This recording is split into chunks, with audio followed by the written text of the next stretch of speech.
Sit on our lap like a big baby.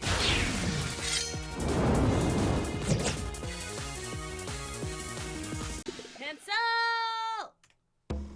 Several voices scream at me in unison. A student dashes by me, slamming the bottle of cane cola in my hand to the floor.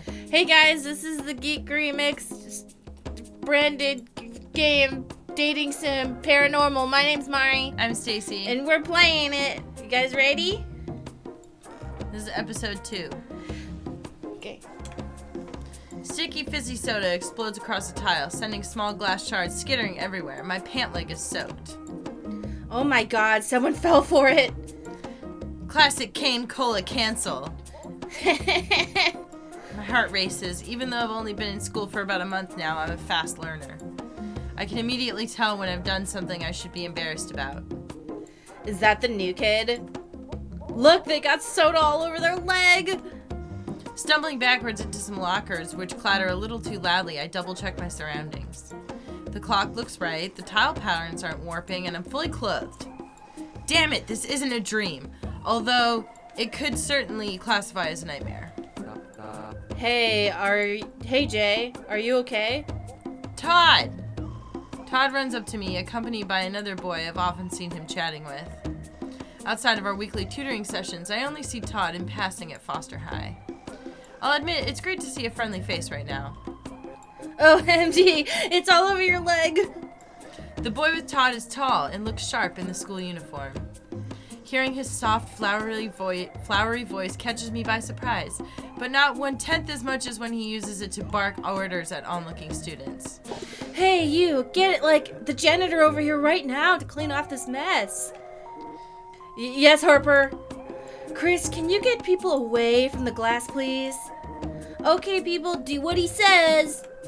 Roy, run to the bathroom and get the new kid a paper towel. On it. The students scurry into action. Meanwhile, Todd is inspecting my pant leg. Don't worry, Jay. This is Harper Garris, ASB president. Sorry, the name got automatically sent to Jay because we skipped programming things. All right. ASB? Associated Student Body, honey. Well, class leader. You might say I'm your representative. And this... Harper kicks Todd in the haunches, who laughs so hard he snorts a little. is the vice president. What do I do? Greet him warmly? Yeah. I smile. Thanks for coming to my rescue, Todd. I didn't know you were the vice president of something. And I didn't know you had already both been formally introduced. Harper kicks Todd again, still playfully, but hard enough to knock him into my legs. I feel a strange tingle on my ankles as we detangle from each other.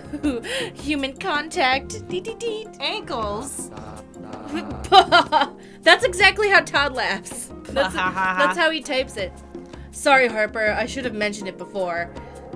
Todd is tutoring me. At this, Harper stops laughing. Oh, really? Is it as in private tutoring? Yes, because of my situation, I'm not very good at schoolwork. Todd stands up, readjusting his glasses. We both look at each other reverently. But you're a fast learner, Jay. Just because you have a lot to learn doesn't mean you aren't as smart as anyone else here. Thanks? And thanks for not blabbing about it.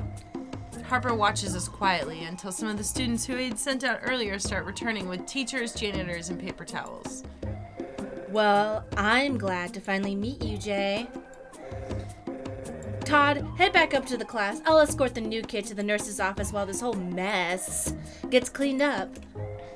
With just the kind of authority I'd expect from an Associated Student Body president, Harper slings his arm around my shoulder and drags me down the hallways away from Todd.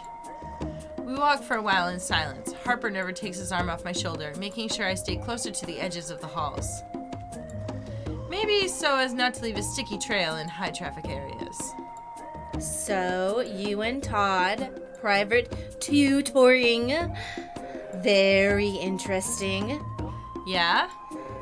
As the ASB president, allow me to impart a few friendly lessons myself. We stop. Lesson number 1. If you want to avoid another embarrassment like this again, He gestures to my soda-covered leg. Never drink cane soda from the vending machines. How did you know? Oh, honey, it's an old trick passed down from gen to gen here at Foster High. The squirrels in the hills are obsessed with the stuff. Apparently, they practically attacked a kid walking around with an open bottle once, a long time ago. So, unofficially, you're not really supposed to be drinking it. Even though nobody's bothered to actually take it out of the vending machines. Seems like a job for ASB. Hey! He gives me a playful jab in the ribs. For your info, everybody already knows not to touch the stuff, except for the new kid, I guess. He slings his arm back around me and we resume course to the nurse's office. Because if you open a bottle, every student thinks it's absolutely necessary to scream at you until you drop it. Or worse, slamming it from your hands. You've just experienced a traditional case of the cane cola cancel. That's what it was? Everyone just cruelly screamed at me and made me embarrass myself because of some weird, pointless tradition? New kid, you've just summarized the entire school experience in a sentence. Bravo. We arrive at the nurse's office. Here I am, sick again. She's busy writing something down, but after spotting my leg, gestures for me to sit. Harper slides me into a chair, releasing me from his grip at last. Oh yeah, this is still in beta, so I guess I'm the nurse now. Mm-hmm. And lesson number 2, do yourself a favor and try to not get attached to Todd. What? Huh? If you're spending lots of alone time with him, you might make the mistake of thinking the two of you are closer than you actually are. The truth is, he's friendly with everyone. He opens the door to the nurse's office, getting ready to excuse himself. So unless you're willing to share one of the most popular boys in school with them, you should probably quit making doe eyes at him all the time. What do I say to this? Sounds like you're jealous. Mm-hmm. That kind of sounds like a threat. You're not actually jealous. Harper laughs. Oh my gosh, no. I promise you, I'm not. Just sharing something I happen to know from personal experience. I lean, or rather am forced up against the wall of Foster High's gymnasium to make way for the oncoming crowds. Everyone files into bleachers and hastily set up rows of metal chairs that run alongside the court. Another school assembly. Didn't we just have one of these? Those lucky enough to have made it early had already taken the highly coveted edge seats. So the new arrivals search reluctantly for a spot in the middle of the back rows. I scan the crowd looking for a familiar face. One by one, I spot Paranormal Club members peppered throughout the gymnasium. Mari and Stacy are seated together in some middle rows. That's us! Hey, we're in the game. We made it. We did it. Laura and Brett are on the other side, seated near each other but not speaking. Oh no. Michelle is in one of the back seats. There's a couple open spots next to her, which, to my surprise, nobody is taking. Who should I sit next to? Instinctually, I want to sit next to Michelle because she's by herself, but we should talk to ourselves. Yeah. I decided to go sit with Mari and Stacy, so begins my climb up through the packed bleachers. Excuse me, sorry.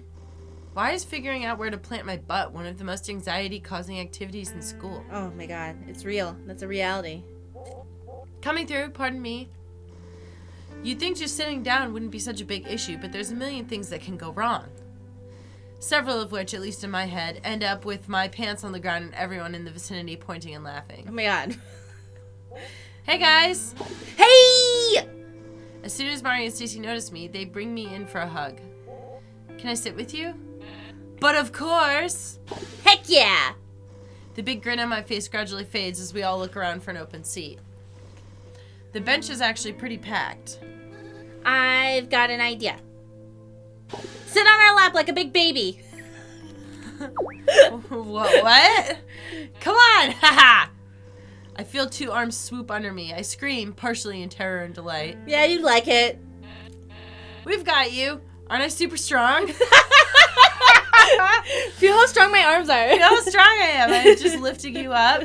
Yeah, that's totally something you do. Bench press, bench press, bench press. I can barely get out my protest. I'm laughing so hard. Mari and Stacy's laps are not comfortable seats by any stretch of the imagination, but I'd happily stay there for the duration of the assembly. Yay! Ladies. We all stop. The teacher stands nearby, tapping her foot impatiently. Please put Jay down. That's very dangerous. Shut up! Stop impressing us! Sorry, Mrs. Ramirez. Jay, I'm sorry, dear, but you have to find another seat. These benches are pretty packed. Looks like the fun's over. I give Mari and Stacy a solemn nod and unmount. Don't worry, Jay. We'll see you after school. All right, everyone. Settle down.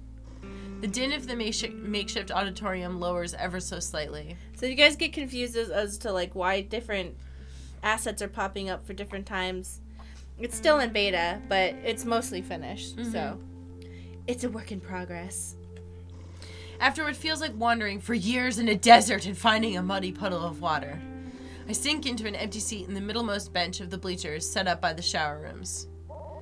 Thank you for your attention, students. This assembly is primarily to make some announcements about the upcoming year. I know it's very early, so we'll try and speed through the news. Someone several benches down in front of me shouts, "Put coffee in the vending machines!" No, that's bad for you. Is it me? It's you. It's me who screamed that. Stop oppressing us. The bourgeoisie denies us coffee. First, a quick word about the upcoming soccer season. Tryouts will be on the following days for rookies. Crinkle, crunch. Returning players and cheerleaders will be reporting to the gymnasium and not the outer fields. I repeat, this year, tryouts will be in this very gym. Rip. I look to my right. A student poorly attempts to open a large bag of chips that peeks out of their open backpack. It's Tess! When they notice me looking, they smile sheepishly. Don't tell on me. Okay. Want some? They offer me the bag. The hole at the top is unfortunately too small for me to fit my hand in. I shrug helplessly. Bummer, dude. And now, I'd like to hand the mic over to Mrs. Candace Foster, one of the chairs of the school board. Students clap and cheer as a woman who is waiting at the gym entrance walks onto the court proper. The applause is unusually enthusiastic for a morning assembly. Funny, that woman looks kind of familiar. Familiar. I feel a hand reach across my chest, fingers wiggling wildly. Fucking quick! Give it here, Ross! The student to my left gestures as Ross, who bears an uncanny resemblance, hands them the bag of chips. I watch their hands quickly and ruthlessly rip it open under my nose, the sound of the bag totally undetectable beneath the crowd's cheering. A puff of cheese-flavored air hits my nostrils. Thanks, Terry. The two eerily similar-looking students dig their hands hungrily into the bag, which somehow now rests in my lap. Candace, thank you so much, everyone. Thank you all for your kindness. Some of these announcements may have come much sooner this year, but as many of you know, the Foster family was struck with a recent tragedy. Poor Miss Foster. It must suck to lose a parent. Hey sis, crunch, crunch. How's your old BKR coming? Crunch, BKR, like a book report? What fucking book report? Today's book report, dude. Bradley's from first period. It's like finished, obviously. Crunch. No, you can't fucking copy it off me. Crunch. Dang. My father was so committed to education. When the Foster family built factories in the town, The woman in the gym hangs her head low, muffling a sob. Something tightens in my stomach. Every day I feel an emptiness because I'm alone.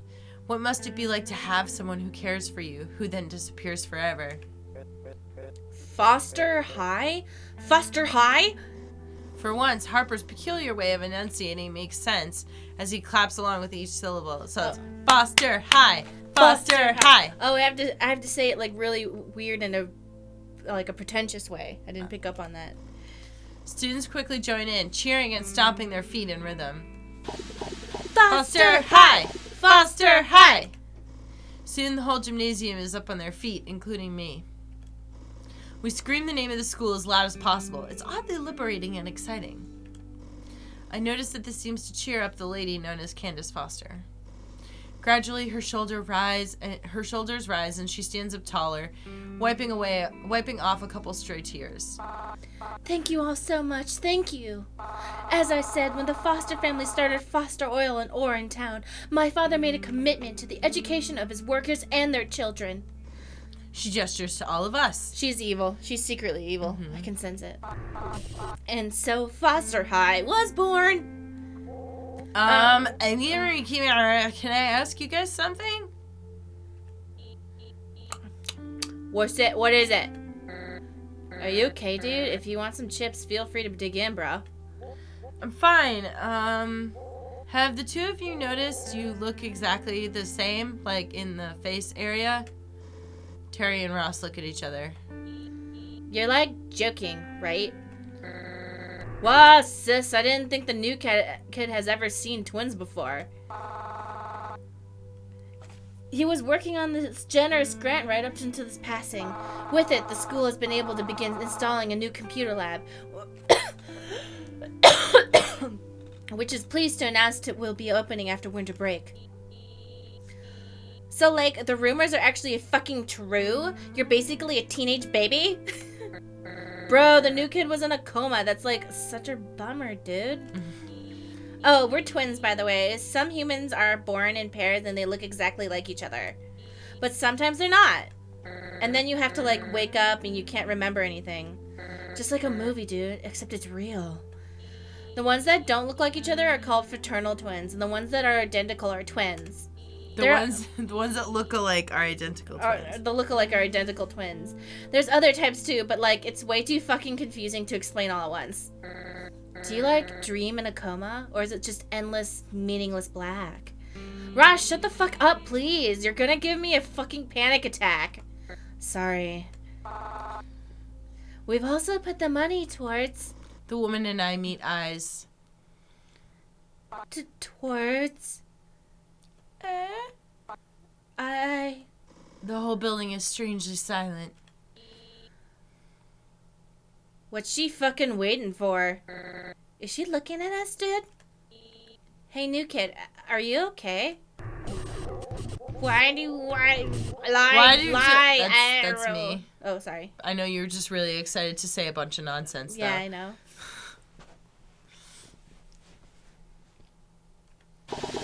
Pam, pam, pam! I think that's cool how both those characters were Tess, because Tess is gender apathetic. Her words. Yeah, that's Tess's description, gender apathetic. So, you know, like the main character from something Host Club or on Host Club, Tess is like that main character where they don't care. Gender is a construct. Please feel free to correct me if I'm wrong, Tess. Welcome, everyone! Welcome to another awesome Paranormal Club meeting! Applause. Now for today's agenda, we'll be going to... Drumroll, please! Wait a minute. What happened? Why am I here again? Wasn't I just at the assembly? We carried you here like a baby. The clubhouse! It's been such a long time. I can't wait to add some new marks to the walls. Are we sure this is a good idea? Oh, please, Stacy, we'll be fine. It's not like the tank can explode 2 times, right?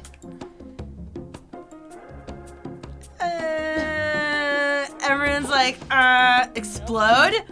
That's right. Since the last time we've been at the clubhouse, there's been a mysterious explosion.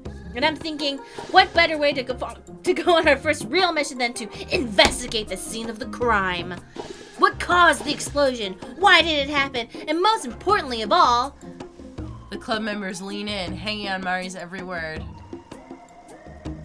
Up until now, club missions mostly involved heading down to Charlie's Pizza Parlor to investigate the mystery of why any slice of pizza never seemed to run out of grease, no matter how many times you licked it off or patted it dry with a napkin. What's inside tank number 2? It's poop. No way! Tank number 2 was bloody open? I still think this is a really bad idea, Mari. Brent happens to be standing near me and gives a helpful explanation. Our clubhouse is built inside this giant empty tank out in the woods. There's a second one right next to it, but it's always been sealed up tight. Whatever caused that explosion was strong enough to blow up and reinforce steel. The club oozed in reverence. Well, are we all ready to head out there? I can't go, Mari. Sorry, I'll hang out in the library. What? But you've never had a problem coming to the clubhouse. Maybe it's because she's actually concerned for her safety? No, it's not that. I have a prior engagement. Laura had missed out on a couple trips to the pizza parlor as well, even though everyone else assured me she never had a problem going before. I studied her as she twirled a lock of hair in her fingers bashfully. Was there another reason she wasn't hanging out with the club? Was it me? Well, alright, fine. Anyone else coming to the clubhouse? Me! Definitely me. Fine, I'm coming. But only to make sure you guys don't do anything stupid. What if we need you to lift the tank? What if you need me to explode the tank? How about you, Jay? Where should I be investigating? Let's go to the explosion. I think I'll tag along with you guys if that's alright. Guys, this has replayability. Heck yeah! Let's go. We all wave goodbye to Laura and depart on foot to the clubhouse.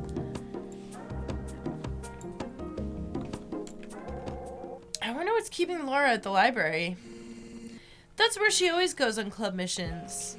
But she used to come to the clubhouse occasionally. It's pretty safe. Nothing up there but squirrels and lawn chairs. I'm telling you guys, she's worried for her safety, as should we all be.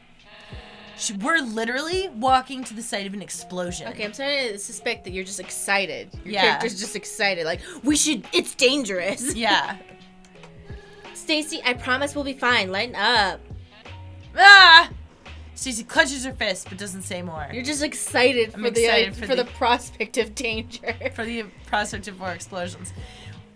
We all continue to walk in uncomfortable silence, afraid that another word might make things worse. We reach the edge of a wooded grove several blocks from the school. I can feel the club breathing a collective sigh. Anyway, hey, Jay, so you got Cane Cola canceled this morning, right? What? Oh, Brett, observant as usual. I kick out my soda-stained pant leg affirmatively. Yeah. Ugh, those pricks still do that stupid ritual. I don't know if it'll ever go away. The seniors got me hard back in 06. Spilled a bottle all over my lap. 05 over here. I was still in junior high at the time, but everyone thought I was a freshman. I had to go to the bathroom and change, but I only had one pair of pants, so I held it under the dryer for ages. This happened to me for real in high school because a bunch of the popular girls spilled soda on me on purpose, and I had to go to the bathroom, and I had to go to the gym locker rooms and just wear my gym pants for the rest of the day. I remember, Sarah. And then I realized my underwear had soaked through too, so I... And Sonali, I remember, if the slim chance if you were watching this, Sonali. Okay, anyway, sorry. I got it freshman year too. My soda spilled on the grass, so the bottle didn't break, but it's $1.50 down the drain, either way. It's such a mean thing to do. Meh, it's a rite of passage, babe. Everyone goes through it. Did it happen to you too? Pfft, nah. All right, everyone, prepare. We murmur with curiosity. I can see the tops of 2 tanks through the brush. Just a few steps further.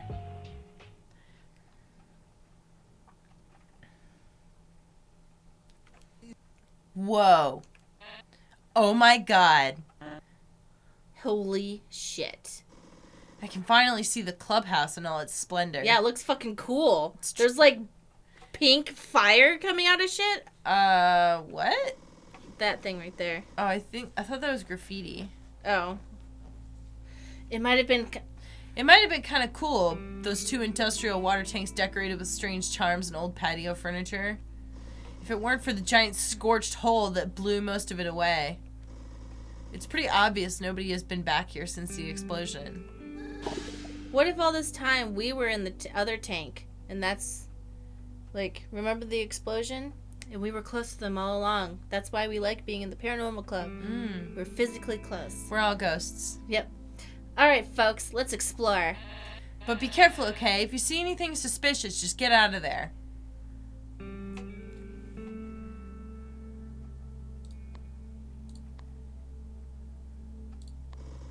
I approach Mari and Stacy. My pace slows a little as I get near and notice the tone of their conversation is a little heated. Promise you, I'm fine. I just want to check this place out. Yes, you're fine now, but what if something else happens? It won't. It's this time you'll be here to protect me, right?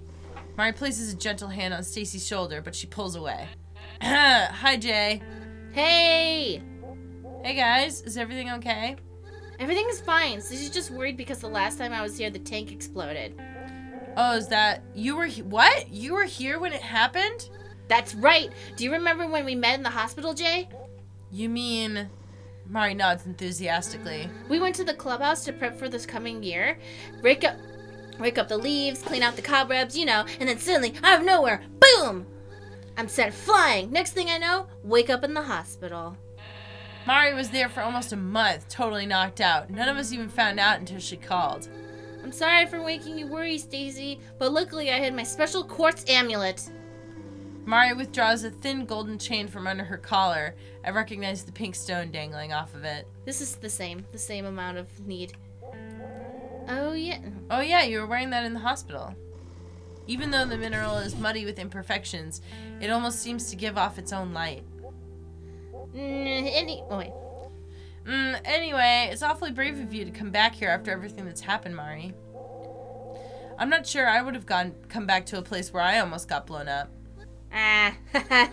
Well, to tell you the truth, it wasn't easy. That's why we didn't go here earlier in the year. But in the end, I gotta say... She brings her fists up to her face, clenched tightly. My curiosity got the best of me. I mean, who would put a bomb in one of those old tanks and why? We're supposed to be the only ones that know about this place. Now that that's not the case, we might have to look for a new clubhouse.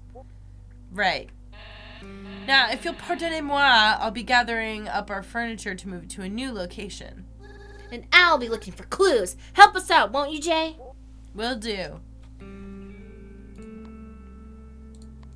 Let's see. The tank looks intact. Inside there's a glass vessel of some kind, but it's empty. Seems like we're having flashbacks. This tank might have looked exactly like its counterpart, but now a massive mysterious hole has blown into it.